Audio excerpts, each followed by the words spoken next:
Hello. Hello. Good. Okay. We can hear you. John Enon from the CIOB.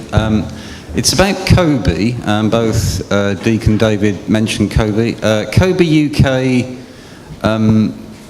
isn't universally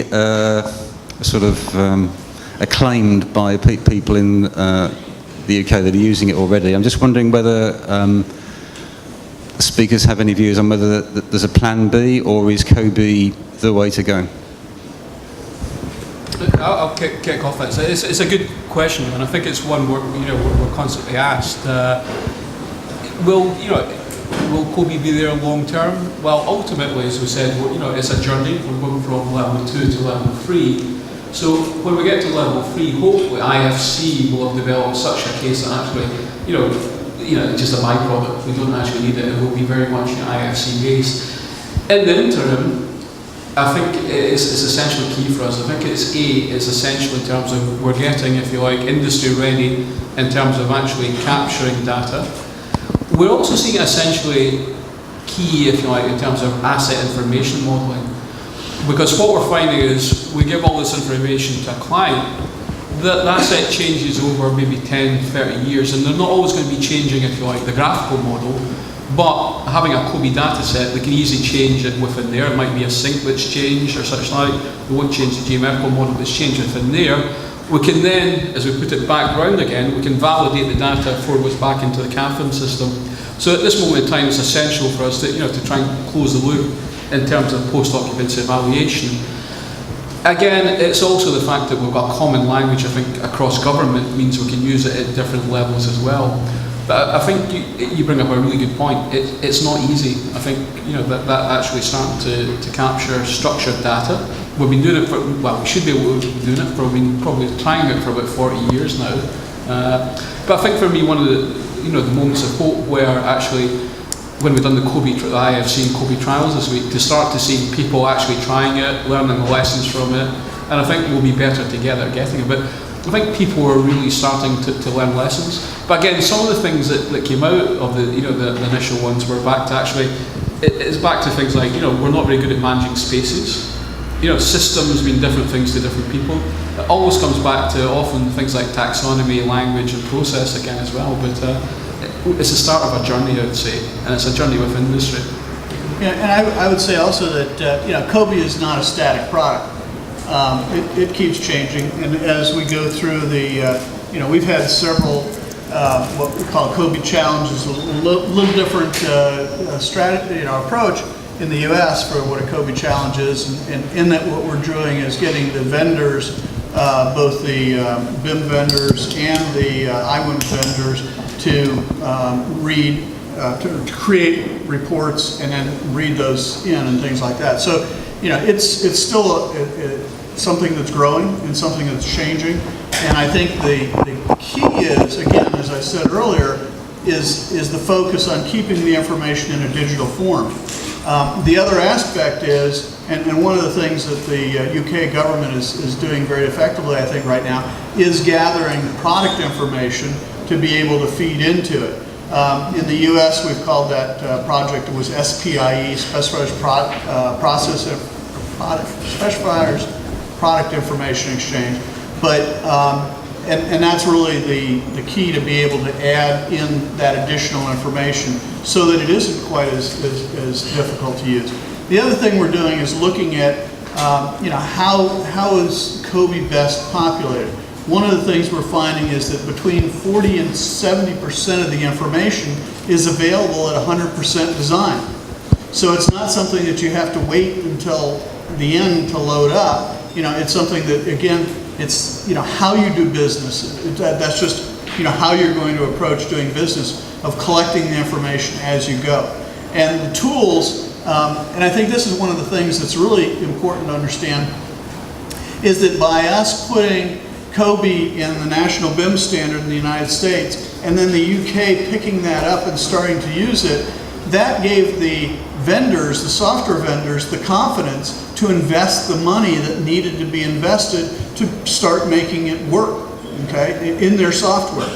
And that's a really critical piece. The other aspect is it takes time for the software vendors to get these pieces, these things to work. So we come up with these ideas, they have to decide whether they're going to invest money to support them, and then they have to write the software and get it implemented and get it tested, and we have to start using it.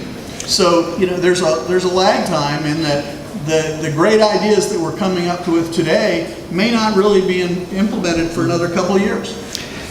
Could I just ask you a supplemental question on that? One of the learnings apparently is that not all data is really needed for future life cycle. A lot of companies are discovering that, people at the leading edge. What is being done to, as it were, propagate these learnings so others don't have to go unnecessarily through a learning process? I think, one of the things is, again, like we said, we've got to start using it. And we've got to also start understanding, there can be tens of thousands of data elements in COBie.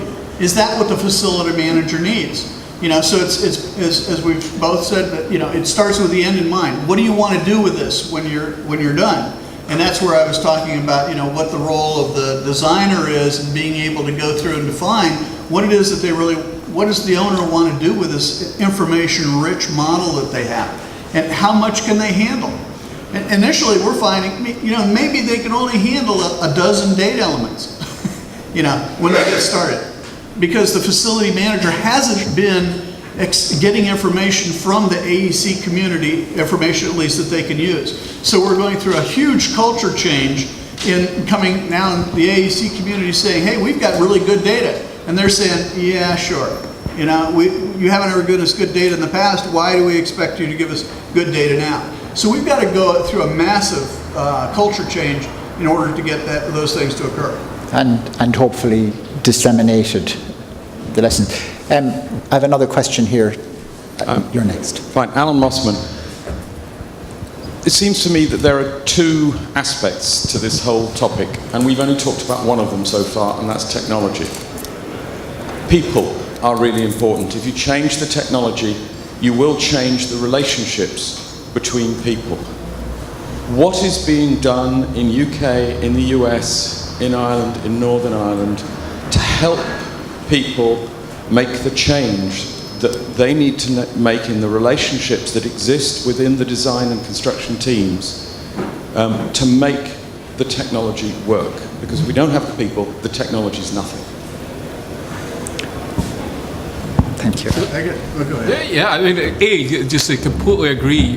For us, we always say it's people, process, and then the technologies. The digital technologies are purely there as an enabler. I think one of the things that we've done, I think, quite successfully in terms of the UK is not to treat BIM in isolation.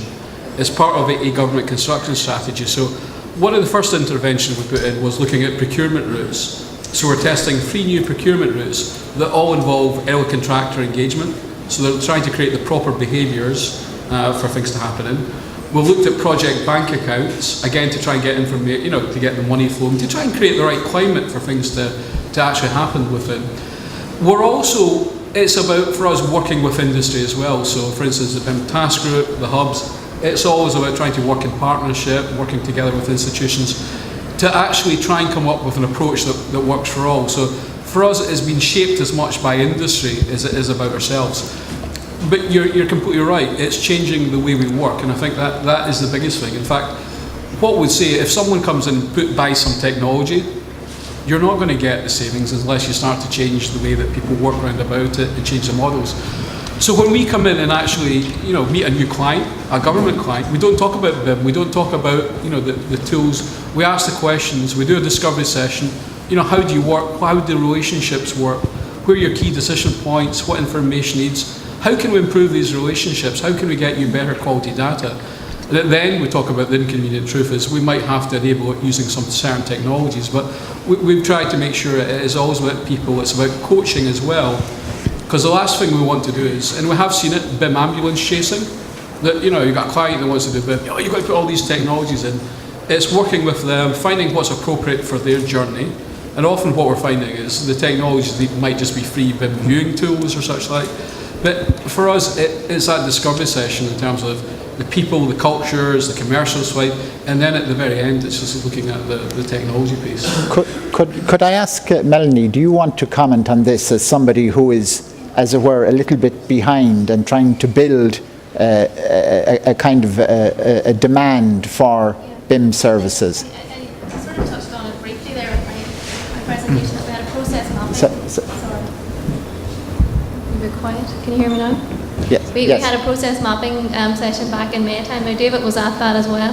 And what we were trying to do there was to bring together a number of different government bodies and agree a way forward. So that session was firstly about raising their awareness and letting them know the capabilities and possibilities within BIM, but also trying to consolidate an agreed approach in terms of buying BIM and early contractor involvement, and a common consensus in terms of how we move forward and how we change as an industry within Northern Ireland. So, but that process is ongoing, and like I say, we have our central government sitting on our steering group at the moment, so they're kept up to speed with exactly what the rest of industry are doing and how we're trying to move forward with it.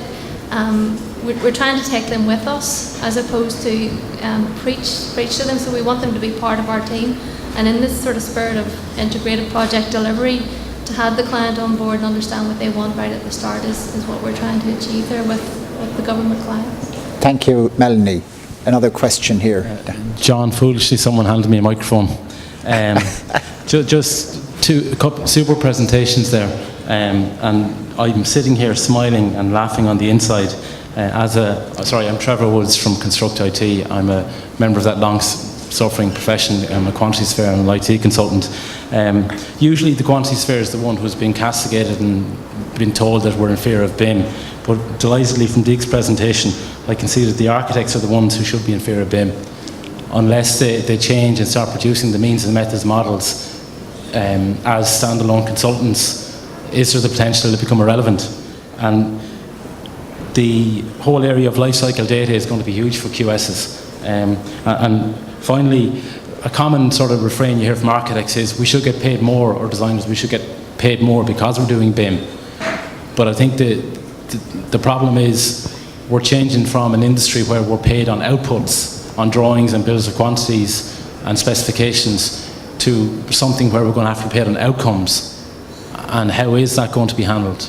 Or how will that be resolved? I think at the core of what your point, Trevor, is the whole question of collaboration and how in actual fact that is going to work between the different professions. And maybe I might ask Deke and David to briefly comment on where that particular aspect of these programs are.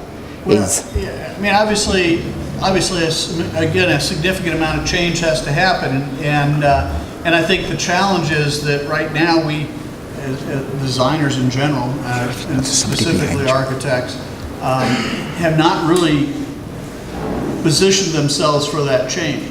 Now, the other part of the previous question too is looking at, how do we change education? Because that's really where it's going to start, whether it's education through associations or whether it's education through schools. And we've had, this is going to be the 6th year that we have an education program at our conference. And basically it's to go in and what we're looking at is how do we actually go about that change? How do we get people to change their process? Some of the states in the United States have started looking at this too. And if you use BIM and you're making decisions earlier in the process and things like that, then they're willing to pay a little bit more money up front, front end a little bit of your fee. But I think that, again, it goes back to that the design community has to provide a better, more value to the product that they're providing. It can't be just, how many drawings you produce, like you said. It's really how do we provide more value to the industry. If we don't go through that business process reengineering, my deepest fear is that we're going to implement BIM and not really make any change in the way we do business. And that could happen. BIM is an enabler, BIM is an opportunity, Whether we take advantage of it and get the most out of it is still up to us as practitioners.